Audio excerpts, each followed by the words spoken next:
92.7 FM WMDX, Madison's real news and great conversation. Here's your Daily News Roundup. For 92.7 WMDX News, I'm Savannah Tomei Olson.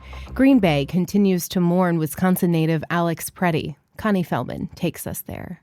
A memorial to Alex Preddy outside his alma mater, Green Bay's Preble High School, got a new addition, a banner signed by fellow Hornets, offering messages of sympathy and support. Following the death of Alex Preddy, we really, the community struggled so much to accept this loss and to process these emotions. And I think that myself and my friend really just found that it was very, very important for us to allow people to have an outlet to express their emotions. Deanna Wozniak is a senior at Preble. She and fellow senior Elenia Mitchell came up with the idea for the banner. Wozniak tells us it's a way to give voice to so many emotions that have been swirling among her classmates this past week, following Preddy's death at the hands of federal officers in Minneapolis last weekend. I myself, I cried. I cried. It was there's a lot of sadness and confusion, but mostly it's a lot of anger to know that this is something that is happening. It has happened. Of course, it is happening in Minnesota, but it is all over the country. And to see it, I feel like this truly just brought it home for me, for so many kids here at this school. It really it brought this this story home and this tragedy home. Mitchell joined Wozniak just after lunch on Friday. Together, the two braved the still lingering bitter cold to add some warmth from and for the Preble community. In Green Bay, I'm Connie Feldman for Civic Media News. Decisions from Congress on health care are now hitting Wisconsin families hard. Maddie Schaefer reports. The One Big Beautiful Bill Act passed by Congress last year included major reductions in federal Medicaid, with new provisions that could put about 306 people in Sawyer County at high risk of losing health insurance coverage, according to the Wisconsin Department of Health Services. In Kenosha County, that number rises to nearly 2,000. At the same time, Enhanced Affordable Care Act premium tax credits expired at the end of the year, causing insurance premiums to skyrocket for many Wisconsin families. Senator Tammy Baldwin excoriated rising costs in a press call on Wednesday, hosted by Opportunity Wisconsin. She called on Republicans in Congress to take action and hosted Wisconsinites facing rising cuts. Joe Selski, a firefighter from Kenosha, says his family relies on Wisconsin's Medicaid program to afford care for his son, who has a rare condition. He says without Katie Beckett Medicaid, which is for children under 18 with long-term disabilities or complex medical needs, they would not be able to afford their son's treatments.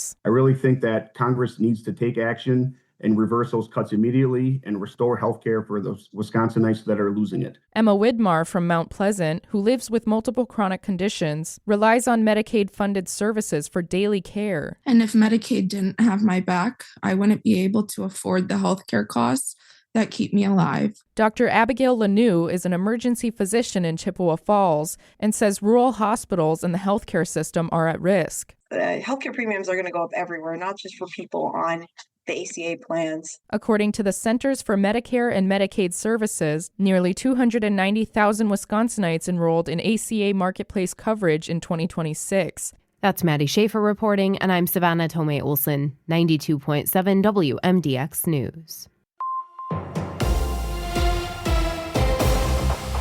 With Civic Media News, I'm Terry Miller.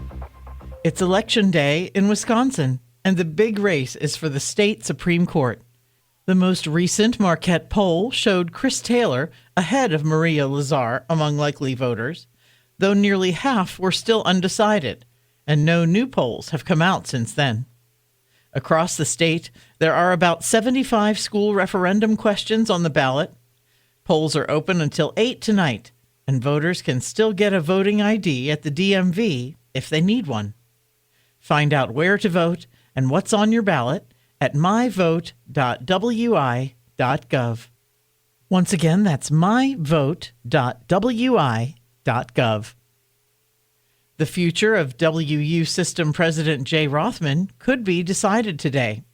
WisPolitics reports the Board of Regents is meeting in private today to consider firing him after Rothman said in emails last week he'd been told to resign or face termination.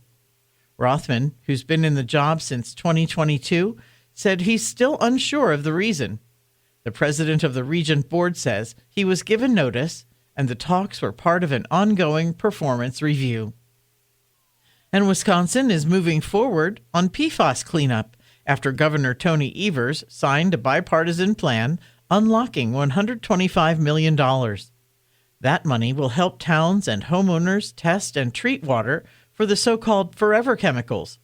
About $80 million goes to community grants, and $35 million will help private well owners fix contamination.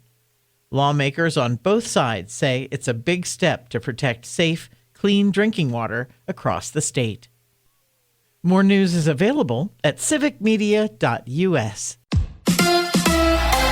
Tempers flare in Boston. Hi, I'm Mike Clemens with Sports Baseball. The Brewers came back to win 8-6 over the Red Sox. Bottom of the third, Brewers starter Brandon Woodruff hit batter Wilson Contreras, the brother of William, on the hand. Contreras claimed it's the sixth time Woodruff has hit him with a pitch and that he gets beaned by the Brewers all the time. It's not just a hit by pitch. It's the 24th time that they hit me in my career, 24th. And that's the sixth time they hit me.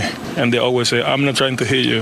That get old. So next time they hit me again, I'm going to take one of them out. And that's a measure. We asked Brandon Woodruff for his response. It's, we've been through that. This is 9 years for me. And it seems like every year he's trying to play a game and he's trying to get, his side fired up, which is fine. But once I knew what was going on, I wasn't going to let it affect me on the mound. Game 2 of the series tonight. NBA, the Bucks in Brooklyn to play the Nets. With Sports, I'm Mike Clemens.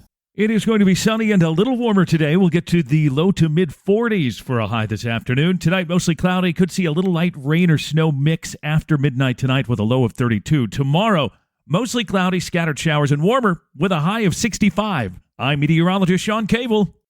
That's your Madison News Roundup from WMDX. Find more news anytime at WMDXradio.com.